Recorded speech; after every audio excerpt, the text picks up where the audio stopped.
Hi, I'm Claire. You've never heard of me. And that's the point. No badge, no rank, no medals, but one day, a Navy SEAL commander stood at attention and saluted me. Why? Because I took a shot from a mile away, and saved his life before the enemy even pulled the trigger. But that's not what they remember. What they remember is that I was just a woman, in jeans and a baseball cap, daring to outshoot the men. I've been called a myth, a mistake, a ghost. So tell me, what would you do if the system erased you? Just because you didn't wear their patch? Stick around, I'll show you what happens when a ghost fights back. Ellipsis. I woke up at 5:07 a.m. No alarm. Never needed one. My body's clock was built during years of war. And it never forgot. The cabin sat in the pines north of Flagstaff, Arizona. Quiet place. Still air. The kind of still that warns you before something breaks. I brewed cheap coffee, sat on the front porch, and listened to the forest breathe. The sky was still dark. Birds barely waking. For 3 years, I hadn't spoken to anyone longer than a checkout beep. I was good at disappearing. But that morning, something felt off. 7:21 a.m. I went into town. Same gas station, same ATM, inserted my card. Transaction failed. Account not found. I tried another card, same result. Tried the banking app. This account does not exist. I walked back to the truck, heartbeat already ticking faster. My hands stayed calm, but the back of my neck, it knew. Back at the cabin, I cracked open the backup phone. Military grade. Accessed an old encrypted portal only ex-operatives would know. I entered my ID. Screen went black. Then, invalid identity. No records, no status, no rank, no name. They wiped me. By 9 a.m., I'd locked down the house and blacked out every window. I pulled the floorboards in the bedroom and grabbed the emergency kit, burner phone. Canadian passport, 9mm SIG P226. And a thumb drive with my real name on it. Or so I thought. I tried the sat phone. Dead signal. I tried to trace back. Someone had already pinged me. They knew I knew. That night, I didn't sleep. The cabin was dark. No heat, no lights. I sat in the kitchen. Pistol across my lap. Eyes on the front door. I had tripwires outside and mirrors angled on both sides of the windows. It wasn't paranoia. It was protocol. At 10:52 p.m., I heard the crunch of boots on gravel. 4 sets, moving slow. No headlights, no voices, just intention. The door creaked open like it had been picked hours ago. First man in, tall, gloved, quiet, muzzle raised. I stepped from the shadows behind him and slammed his skull into the wall. He dropped. Second guy came in fast. Too fast. I took his arm, twisted, shot low. 1 round to the thigh. He screamed once. I covered his mouth. Third was ready. Gun drawn. Silencer screwed on. He didn't expect the chair. I launched it straight at his legs. When he stumbled, I tackled him. Drove his face into the tile. 3 down. Then came the fourth. He didn't shoot. He froze. So did I. Turner? I said. He looked 10 years older. Same eyes. Same damn eyes from Mosul. From Ramadi. From that hellhole in Sudan. I didn't want to. He said, barely above a whisper. Orders came in. You were red-listed. Red-listed? I asked. Since when do we erase our own? His lips trembled. Since you knew too much. I took the gun from his hand. He let it go like it burned him. I tied him to the radiator. Sat him down. Searched his pockets. 1 burner phone. 1 line of text still glowing. Target. Spectre. Terminate. No trace. At 3:11 a.m., I drove out. No lights. No phone. Just the desert and a truck that rattled at 60 miles per hour. I didn't know where I was going. Only that I couldn't go back. They'd wiped my name, my ID, my rank, my file. But I was still here. Still breathing. They used to call me Spectre. And I'm about to remind them why. Ellipsis. The message made no damn sense. The talking doll has been delivered. But I knew the language. It wasn't meant to make sense. It was coded, and that phrase, talking doll, was a trigger we used back in off-books operations to flag deep moles. Whistleblowers, Assets who knew things they weren't supposed to say out loud. Only one person ever used that phrase around me, Madison. 10 years ago. She was embedded inside a counterintel ring operating under NATO's blind spot. Disappeared during a mission in Eastern Europe. We all assumed she was dead. I buried that assumption like a lot of things from those years. Until now. I pulled over on the shoulder of a 2-lane highway outside Sedona. Killed the engine. Let the silence wrap around the truck. Phone in one hand, cig in the other. My pulse didn't spike. It never does. But I felt it. Like a tremor under the ribs. That message meant someone brought her in. Or someone brought her out. At sunrise, I hit a diner off the 89A. A place where old cowboys still read print newspapers and no one asked your last name. The waitress poured burnt coffee and gave me a look like she knew I wasn't here for pancakes. You look like someone who hasn't slept since the election. I gave a small smile. Which one? She nodded slowly and walked off. Smart woman. I flipped open Turner's burner phone. Dug into the metadata of the message. One clue. Cell tower ping, Henderson, Nevada, 2:14 a.m. Vegas outskirts, strip clubs, defense contractors, ex-military rehab halfway houses. Also, one old warehouse once used by DARPA to run drone simulations. I remembered because I used to run Overwatch for them. And it had a basement. By 4 p.m., I was inside city limits. I ditched the truck in a motel parking lot, hotwired a delivery van, and took back roads into Henderson. My body moved on instinct. Eyes always scanning. 1-second glances at reflections in storefronts. Sidearms checked. Backup mags taped under the dash. The warehouse was fenced off. No trespassing, federal property. Faded signs. Probably ignored. Or meant to be. I cut the lock with bolt cutters I bought at a pawn shop 3 exits earlier. Inside, the place smelled like time, dust, oil, and mildew, but the footprints were fresh. A hallway led to a steel door. No handle, no panel, just a strip of red LED light where a keypad used to be. I took a risk, used Turner's thumbprint from a blood-stained napkin I grabbed on the way out. The LED flicked green. Door clicked open. I didn't breathe.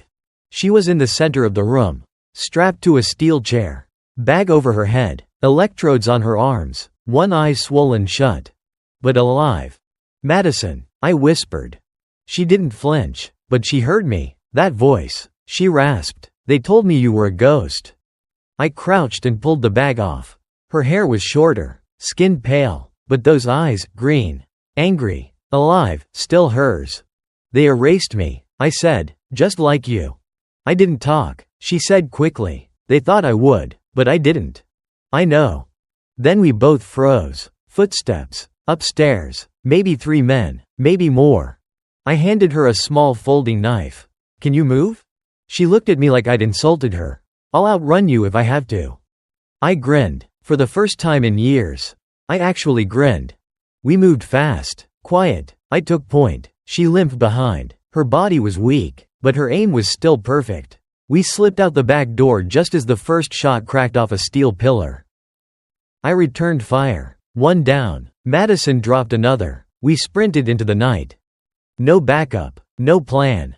Just 2 ghosts with nothing left to lose. By midnight, we were holed up in an abandoned ranger station outside Boulder City.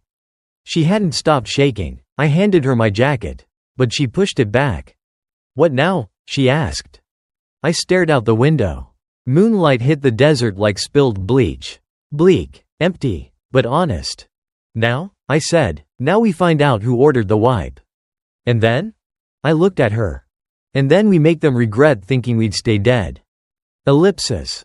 The moment I saw the words Protocol Widowmaker, my spine straightened like I'd been called to attention. That wasn't just a kill order. It was an erasure protocol. One of the last resort fail-safes used only when a target posed a catastrophic threat to operational integrity. I'd only ever heard it triggered once, and the result had been a black site in Jordan burned to the ground with 6 assets inside. All of them ghosts like us.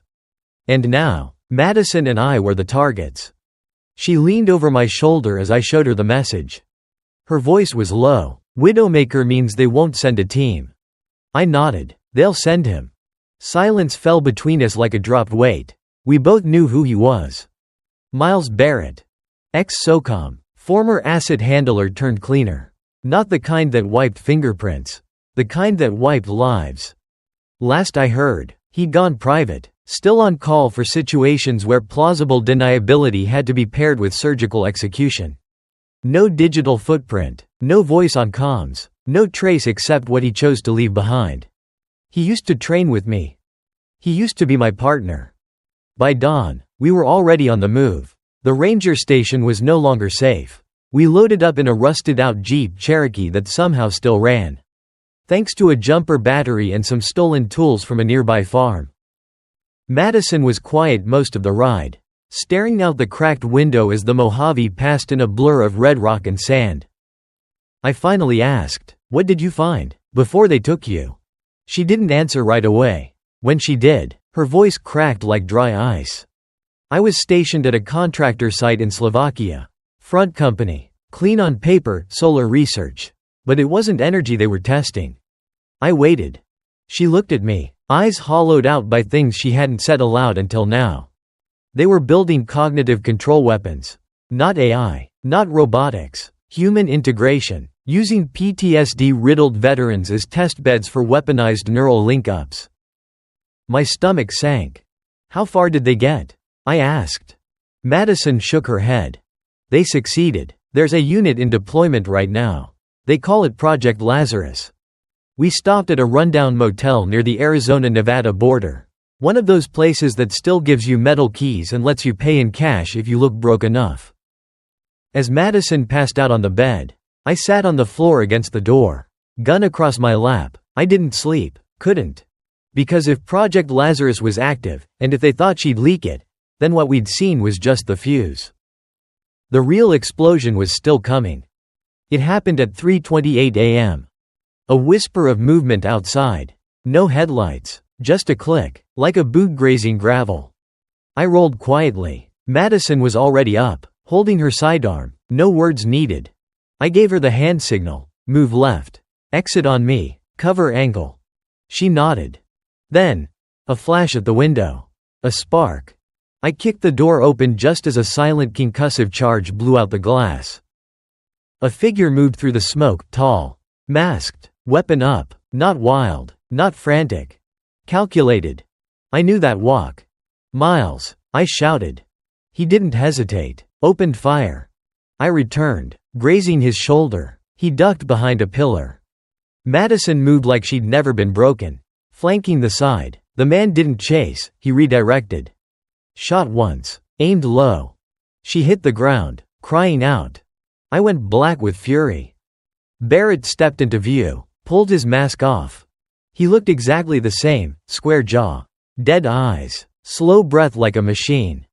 "Long time. Whisper," he said.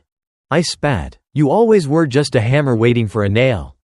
"And you," he replied coldly, "were always a threat waiting to be neutralized." I raised my weapon. He raised his hand. "Shoot me now," he said, and the drone above us pulls a dead man trigger. EMP. Your files, your trail, your whole digital existence, gone. You become no one, permanently. I didn't lower the gun. But I didn't fire either. Behind him, Madison was trying to crawl behind cover. He looked at her. "She has 5 hours before the toxin kicks in," he said. "She won't feel a thing if you surrender now." He smiled. "She might even live." I didn't respond. But my trigger finger moved. Slowly. And the light in his eyes shifted. Because he saw it, too. I was never going to surrender. Ellipsis. The sky didn't just light up. It bled. A soft red hue at first, then a blistering pulse that cracked the clouds like God's own warning shot. I didn't wait. I tackled Madison just as the shockwave hit. Glass and grit slicing through the motel walls like confetti from hell. My ears rang. The lights snapped. Then, static, like every piece of tech around us had flatlined in unison. EMP. Miles Barrett had pulled the plug. He was gone by the time I got to my feet. No footsteps, no trail, just the aftertaste of his voice in the air, calm, precise, and soaked with control. I checked Madison. She was conscious. Barely. Her skin was damp with sweat. And her hands trembled like leaves in wind. "The toxin," she muttered, trying to sit up. I caught her. "Where is it? Where'd he hit you?" She pointed to her lower back, where the skin was raised. Red. A micro-injection, probably hidden in a capsule round. It was Barrett's signature, mercy wrapped in threat. She had 5 hours, maybe less.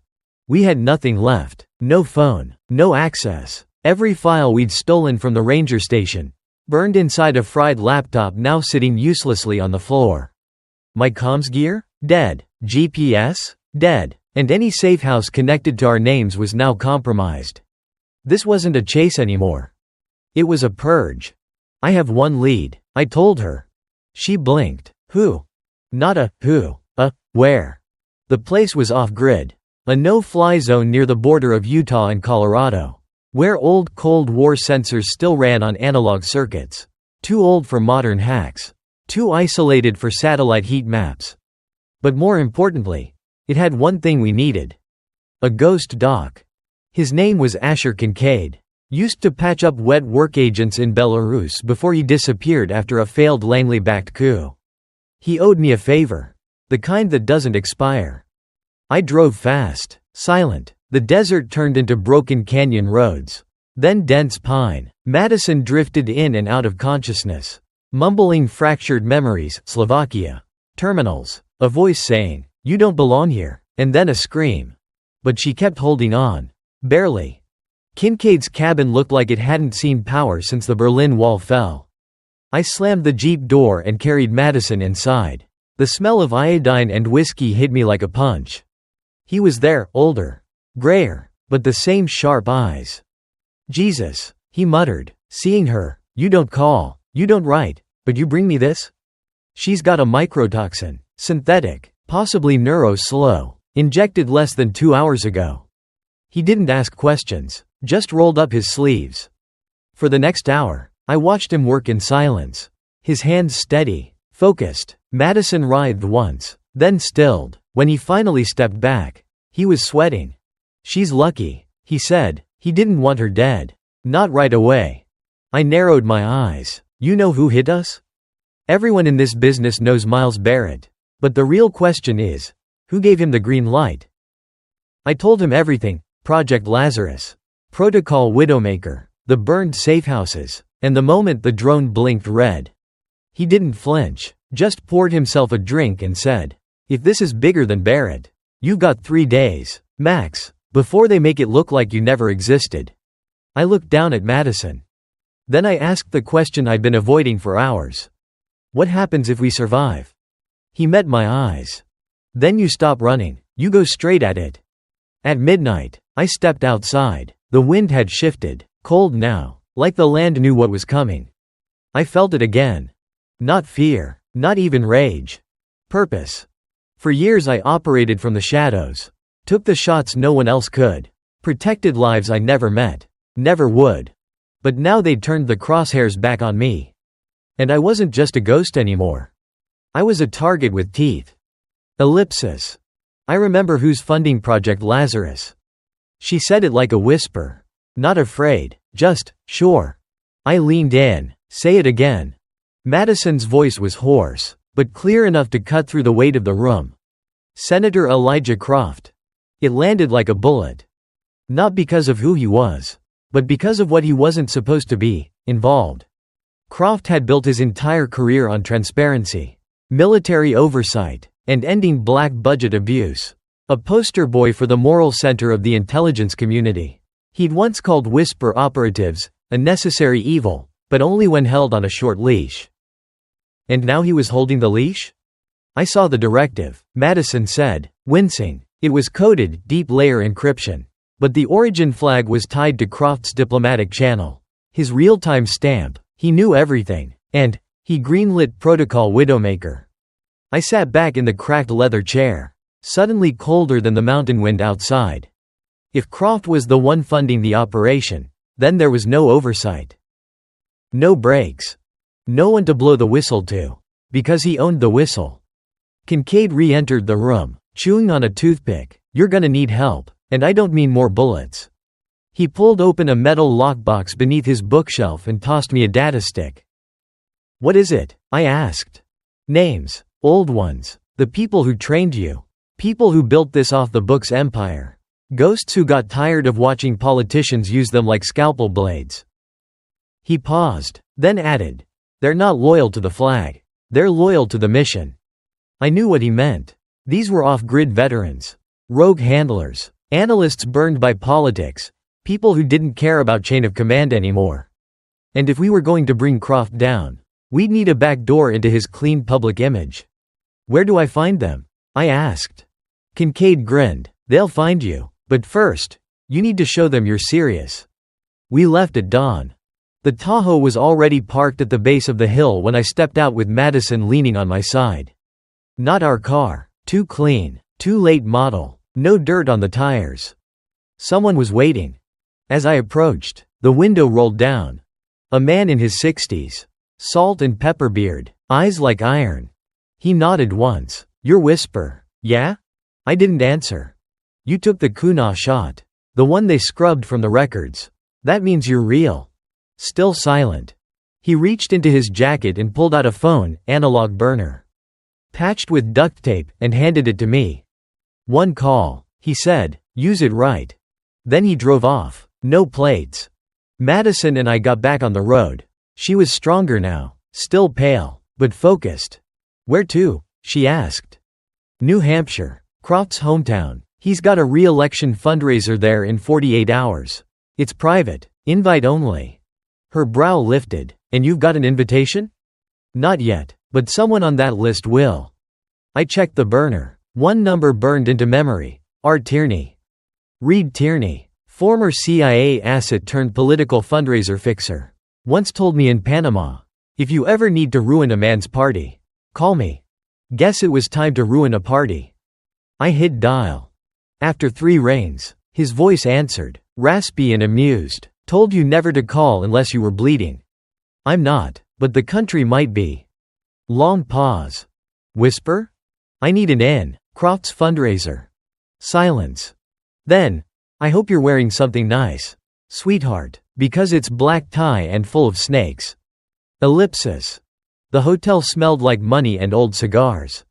Crystal chandeliers, marble floors, men in tuxedos who hadn't seen a real fight since prep school. Women with diamonds heavy enough to feed a town. Every laugh felt rehearsed, every compliment like a business deal waiting to implode. And in the middle of it all, I walked in wearing black. Not a dress, a tailored tactical cut masquerading as couture. Hidden holster at the thigh. Madison had done my hair in the back of the SUV with a combat knife's reflection. Crude, but effective. I didn't need to blend in. I needed to pass unnoticed, like a shadow that didn't belong but no one questioned. Tierney was waiting near the bar, holding a whiskey he hadn't touched. "You clean up nice," he muttered. I scanned the room. "Where's Croft?" "Hasn't arrived yet. Fundraisers are like battles. The general shows up when the cannons are done firing." I smirked. "You always this poetic?" "No," he said, eyes flicking to the far corner. "Only when I'm nervous." I followed his gaze. Barrett. Madison's former handler. The one who burned her. He was laughing with a lobbyist from Virginia. Drink in one hand, hand on a woman's back. Perfect teeth. Croft's favorite kind of liar. Madison, standing across the room in a borrowed gown, went still the moment she saw him. I leaned toward Tierney. "Can you pull Croft's access route? Back of house?" He handed me a printed floor plan on a napkin. One service corridor, controlled by private security, not Secret Service. You got 10 minutes tops. I nodded once. Then I walked toward Barrett. He didn't notice me until I was standing next to him. When he turned, his face dropped for just a fraction of a second. "Enough." "Holy hell," he said, trying to play it smooth. "Didn't think you'd show your face again." "Didn't think you'd still have one," I replied, sipping water. His grin cracked. "Still got the attitude? Still got the blood on your hands?" He leaned in. "Careful, this isn't your battlefield." "No," I said, "but it's about to be yours." I brushed past him like we were nothing more than strangers in a crowded ballroom. He didn't follow, but his eyes did. Croft arrived exactly 8 minutes later. Gray suit, flagpin, smiling like a man who'd never hidden a body behind legislation. I slipped away from the crowd and through the catering entrance. 2 guards stood near the rear service hallway. Young, local hire, not killers. I hit the fire alarm. Panic rippled. Guests looked around. Staff froze. I moved with the wave, one of them. Not against them. The guards split, distracted by protocol. I slid into the hallway, counted 10 steps, and waited. Croft entered through the side door, flanked by 2 aides. No detail. He wasn't expecting trouble in a place he owned. Until I stepped out of the shadows. He didn't flinch, not even a blink, just that same rehearsed smile. "Well," he said calmly. "The myth herself." Whisper. I raised the phone, hit play. Madison's recorded voice, pulled from the Tahoe earlier. I saw the directive. Senator Croft approved it himself. The aides tensed. One reached inside his jacket. I cocked my head. "Don't." Croft raised a hand, stopping them. He stared at me, voice lower now. "You don't understand the game you're playing." I stepped forward. "Then explain it, because right now, it looks like you authorized human trials on soldiers. Unvetted, untraceable, disposable."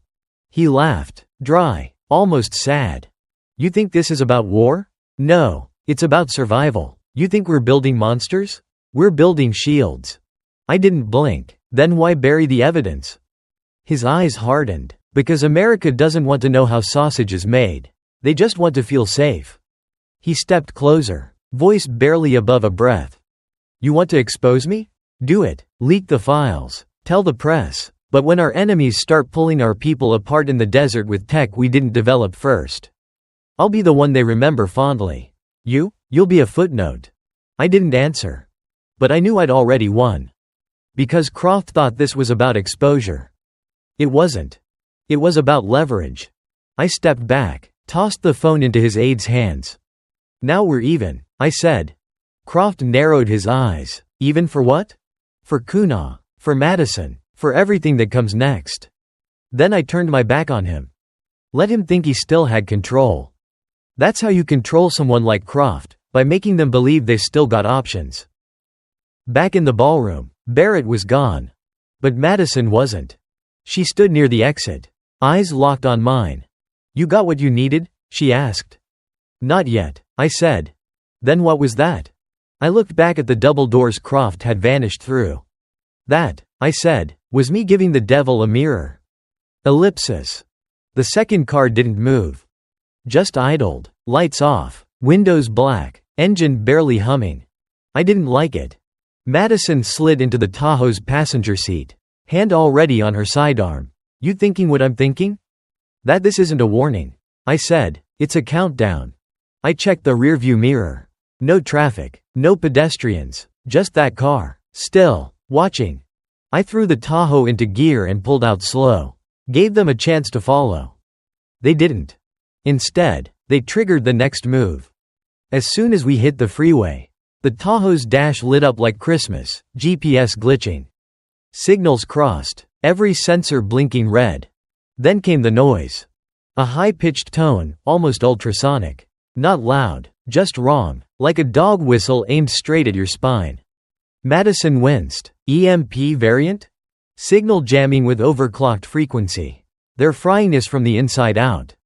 I killed the power, rolled to the shoulder. We sat in silence as the electronics bled out one by one. That's when I saw it. The little blinking dot inside the mirror. Barely visible. Madison saw it too. Tracker?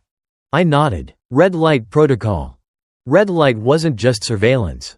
It was detonation by proximity.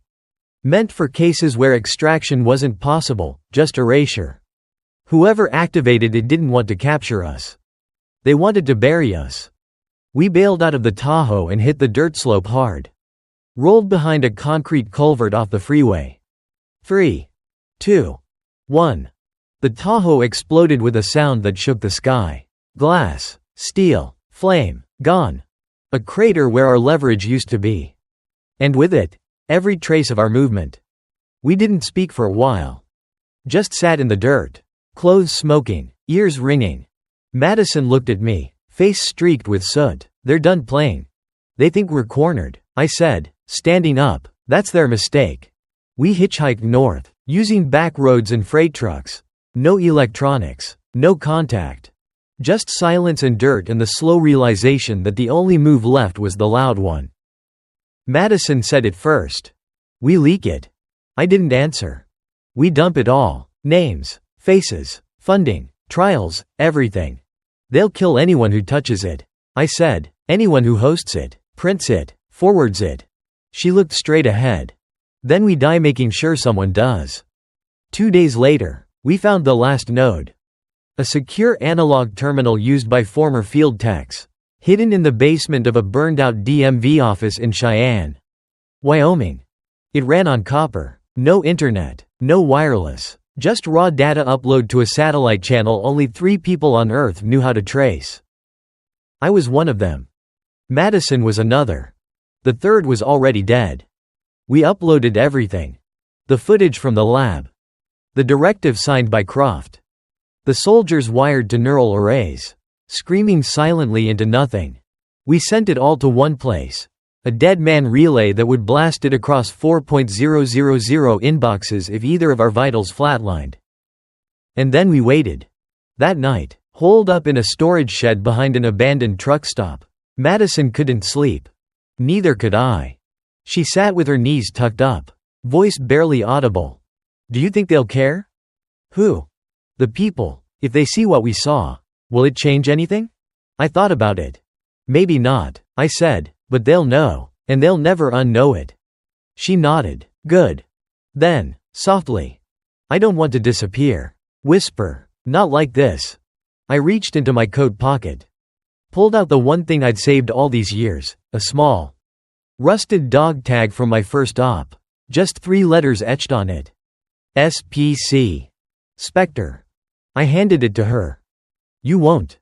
Ellipsis. The reply came through a channel that should have been dead. Encrypted. Signed by a ghost. M. Barrett. Barrett wasn't just a bureaucrat. He was the quiet architect behind the red light protocol. The one who signed off on vanish orders. The one who approved me before I was even whisper. And now, he was taunting us. Madison leaned over the terminal, eyes scanning the data. This isn't automated, he's live. I stared at the message. Nice try. Let's finish this. It's bait, I said. He wants us to come. She looked at me. Are we going? I didn't answer with words. Just packed up. You don't ignore a ghost. You haunt them back. Barrett's message included coordinates. Remote airstrip in Nevada. Private access. No official logs. A perfect trap. But we weren't showing up to be caught. We were going to bury him. We approached on foot, 2 miles out. Night vision. No radios. Just old school recon. Breath. Boots. Instinct. The airstrip was lit, but barely. 1 hangar. 1 plane. No visible guards. Too quiet. Madison moved beside me. He's not here. I scanned the ridgelines. No, I said, but someone is. Then I saw them. Snipers. 2, maybe 3, embedded in rocks. Not military, private contract. Ex-black site, maybe rogue ESA. All pointed one way. Toward the hangar. Barrett wanted an audience. Inside the hangar, he was waiting. Alone. A glass of scotch in one hand. Folder in the other. He didn't flinch when we entered. Just smiled like we were old friends meeting for coffee. I was wondering when you'd show up, he said. I said nothing. Madison closed the door behind us. You uploaded it, didn't you? Barrett said, tossing the folder on a crate. Too late to stop it now. Damage is done. Then why are we here? I asked. He shrugged. To make sure the myth dies with you. He tapped a button on his wrist. From the rafters, red dots bloomed, laser sights. 4 of them, no warning shots this time. Madison reached for her weapon. I stopped her. You sure you want this to go down here? I asked him. Barrett nodded. This is exactly where it goes down. I walked forward. He didn't expect that. You know what whisper means, don't you? I said. His smile faltered. A myth. I leaned in. No, it means you never hear the last breath until it's already too late. Then I moved. In under 4 seconds, we took the hangar. 2 shots from me, 1 high, 1 low. Madison dropped the 3rd with a head tilt I taught her 2 years ago in the snow. The 4th never fired. Because I was already behind him. Barrett ran. Cowards always do. He sprinted toward the back exit, fumbling with a detonator. I tackled him into the dirt. The device skittered across the floor. "You think you can control stories?" I hissed. "You think the mission lives in a folder?" He spat blood. "You're just a weapon. I built you." I pressed his face into the gravel. "Then you built the one thing that never misses." We didn't kill him. We left him bound to a fuel drum with his detonator in his mouth, camera rolling. Confession extracted under flashlight and pain. That video joined the data leak an hour later. Barrett wasn't a ghost anymore. He was a spotlight. The story burned across hidden forums. Operators whispered it in safe houses. Agents forwarded it with subject lines like, "The myth lives." They tried to erase her. She erased them. Madison looked at me over the campfire that night. "You think it's over?" "No," I said, "but they know I'm still watching." She smiled, tired but alive. "You ever think about disappearing for real?" I looked out at the desert. "No." I reached into my coat, pulled out the broken optic from my first rifle. A crack down the middle, just like my past. "You don't vanish when the mission's over," I said. "You vanish when they stop deserving your silence." Ellipsis. The key was small, brass, worn. The GPS coordinates led to a stretch of land outside Kalispell, Montana. Not marked, not owned, but somehow, still protected. I drove up alone, no tech, no phones, just instinct and memory. As I passed the tree line, something changed in the air. Silence. But not empty. It felt, watched. The cabin was barely standing. Logs worn from snow and time. A rusted chimney. One window left unbroken. And next to it, a shooting range carved into the ridge. Targets still standing at impossible distances. I stepped out, boots crunching frost. A hawk circled high above. No sound but wind. This was it. The place I never told anyone about. The place I used to come when I needed to remember who I was before they made me into Whisper. Inside the cabin, it smelled like cedar and oil. A cot, a wood stove, a wall covered in old maps. And on the desk, my first scope. Still cracked. Still watching. Beside it, a notebook wrapped in waxed canvas. I opened it slowly. Inside, pages of handwriting, not mine. Madison's. She'd been here. I left the system. Her first line read, "But I kept the mission. Because some stories aren't meant to be shared. Only lived." I turned the page. "If you're reading this, you made it through. I knew you would, but they won't stop looking. So we don't stop protecting. We don't disappear. We evolve." I sat down, hands trembling. For the first time in years, I let myself feel everything. The weight of missions. The people saved. The ones I couldn't. The silence I wore like armor. And now? The echo of it all. Later that night, I stood at the range. Just me, the rifle, and the wind. Target at 1.517 yards. Same distance as red dot. Same weight. I chambered around. Slowed my breath. Closed one eye. Everything fell away, names, ranks, borders, orders. There was only the shot. And then, crack. Dead center. I didn't need medals. I didn't need recognition. But I did need to know that when it counted, I was still who they whispered about in corridors and briefing rooms. Still the one who made the shot that saved lives and left no shadow. The next morning, I left the key on the table. Scrawled one line in Madison's notebook. Still watching, still listening, pass it on. And walked back into the trees. Because sometimes, the mission doesn't end. It just waits. And sometimes, the ghosts we become are exactly what the world needs. Not loud. Not decorated.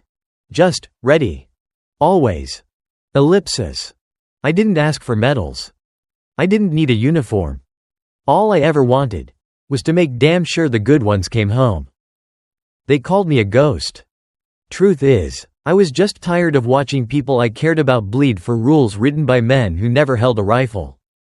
So I left. No goodbyes. No flag-draped ceremony. Just a worn rifle case and a silence no one could trace. But if you ever find yourself alone, cornered, and you feel a shift in the wind, look again.